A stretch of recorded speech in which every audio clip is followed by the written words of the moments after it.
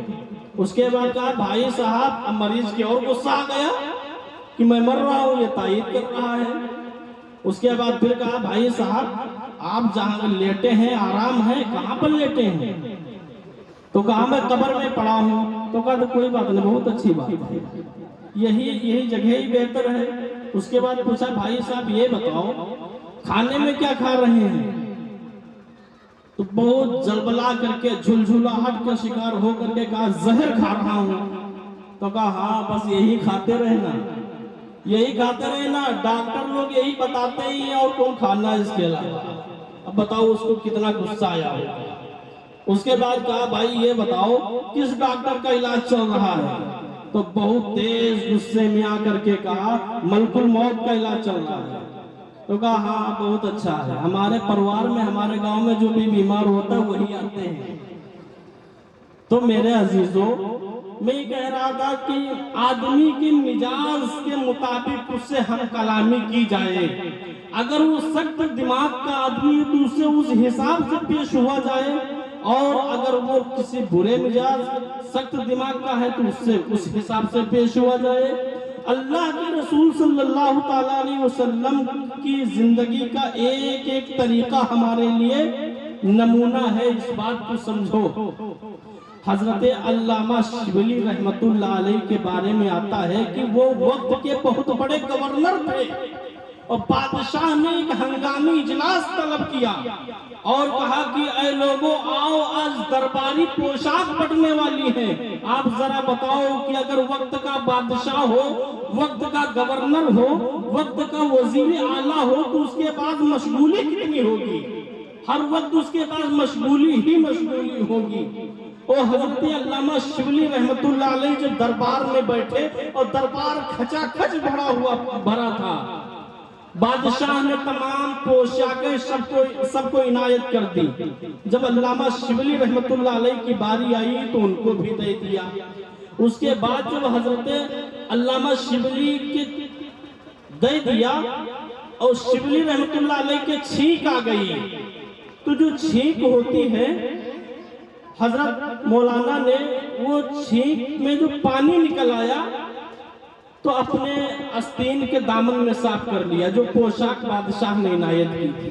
اب اتنا دیکھتے ہوئے بادشاہ کو اور غصہ آ گیا، ہاں یہ تو دربار سے پوشاک دی گئی، اس کی اس نے قدر نہیں کر پایا، یہ کم وقت، یہ گستاخ، دربار سے نکال دو اس کو۔ لیکن علامہ شبلی رحمت اللہ علیہ کا جواب سنو کہ وقت کا گورنر ہے، دربار کھچا کھچ بھرا ہے، بادشاہ غصے پہ غصہ ہے، لوگ مخالف ہوتے جا رہے ہیں، کیوں صرف بادشاہ کی اہمیت نہیں کی، صرف بادشاہ کی پوشاک کی لاج نہیں رکھی، صرف تھوک پوچھ لیا اور بادشاہ ناراض ہو گیا، کہا کہ دربار سے بھگا دو، اور دربار والے چل پڑے وہاں سے۔ میرے بھائیوں، حضرت علامہ شبلی نے کہا کہ ایک موقع دے دو بادشاہ بات کرنے کا، تو بادشاہ سے جب اجازت لی گئی، کہا کہ بادشاہ سلامت آپ ناراض کیوں ہو گئے؟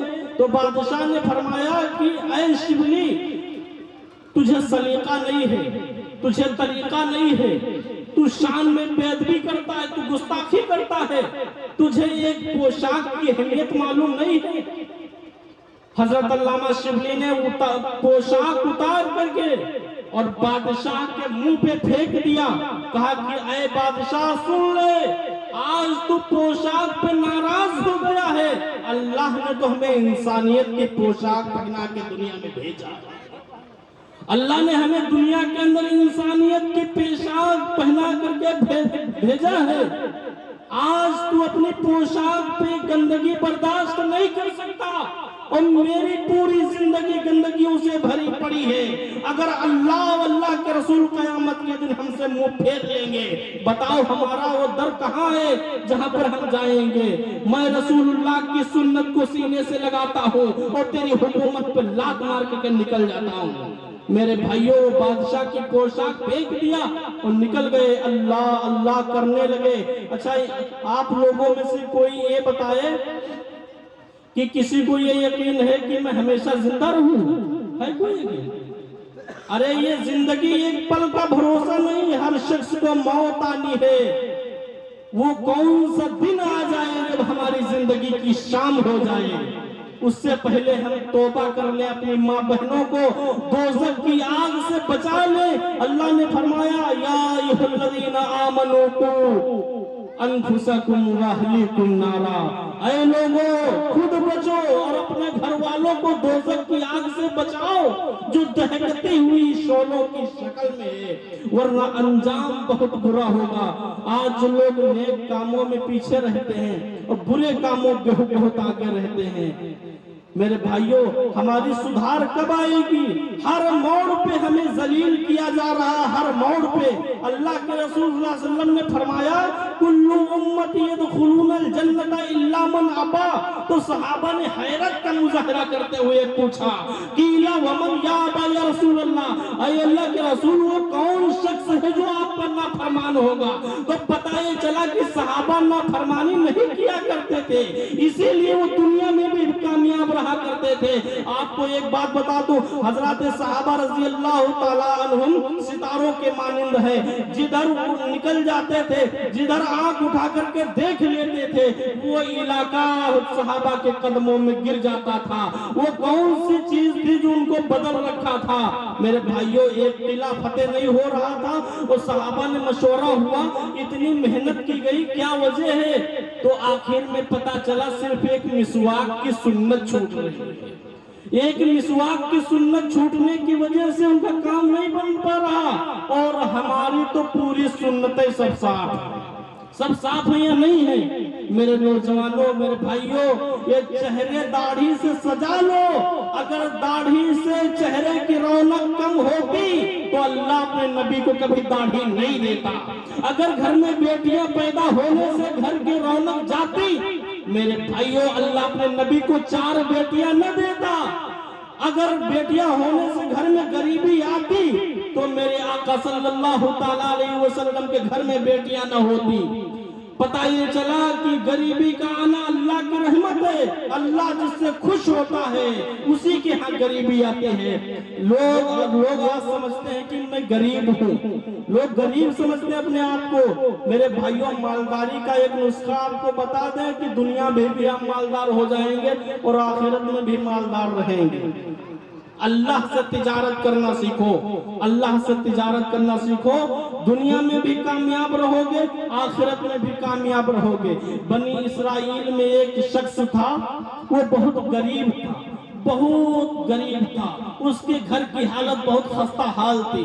اس نے دل میں سوچ رکھا تھا کہ موسیٰ علیہ السلام ملے تو شکایت کرے۔ موسیٰ علیہ السلام چونکہ وقت کے نبی تھے، اور جب ملے تو اس شخص نے کہا کہ اے موسیٰ علیہ السلام، آپ اللہ کے کلیم ہیں، آپ اللہ سے باتیں کرتے ہیں، اللہ کے پاس جائیں اور میرا یہ سوال اللہ کی بارگاہ میں رکھیں کہ اللہ نے میری زندگی میں جتنا رزق لکھا ہے ایک بارگی میں مجھے دے، میں ایک بارگی میں میں لینا چاہ رہا ہوں، بار بار نہیں لوں گا۔ حضرت موسیٰ علیہ السلام نے کہا ٹھیک ہے میں کہہ دوں گا۔ اور جب دور پہاڑ پر گئے تو اللہ تبارک و تعالیٰ نے فرمایا کہ موسیٰ میرے بندے نے جو کہا تھا تم کو یاد ہے؟ موسیٰ علیہ السلام نے کہا پروردگار عالم تجھے تو خوب یاد ہے، اور میں آپ سے بتائے دیتا ہوں کہ اس بندے کا یہ سوال تھا کہ میری زندگی میں میرا جتنا رزق ہے ایک بارگی میں دے دیا جائے، اس کے بعد مجھے کوئی رزق نہیں چاہیے۔ اللہ نے فرمایا ٹھیک ہے جاؤ، میں نے اس کو دے دیا۔ اور جب دے دیا گیا تو کچھ بورے چاول، کچھ بورے گیہوں، ایسے جتنا اس کی پوری زندگی کا سامان تھا ایک بارگی میں دے دیا گیا۔ اب اس شخص نے سوچا کہ میری زندگی میں اتنا ہی تھا، تمام محلے کے غریبوں کو، تمام علاقے کے غریبوں کو، تمام لوگوں کو، مدرسے کے بچوں کو، تمام اللہ والوں کو بلا کر کے وہ ایک ہنگامی دعوت کر دیا اور اللہ کے راستے میں خرچ کرنا شروع کر دیا، اور کہا کہ اگر ہمارے پاس یہ 10,000 روپیہ ہے، اس نے کہا اگر ہمارے پاس یہ 15,000 روپے ہے تو ہم اللہ کے راستے میں 5,000 دے رہے ہیں، اور ان غریب بندوں پر ہم 5,000 خرچہ کر رہے ہیں۔ یعنی اسی اللہ کی بارگاہ میں اللہ سے تجارت کرنا شروع کر دیا۔ میرے بھائیوں، اللہ نے غیب سے انتظام کرتے گئے، اس کی کمائی کے دروازے کھلتے گئے۔ ایک وہ دن آیا کہ وہ وقت کا سب سے بڑا سیٹھ نکلا۔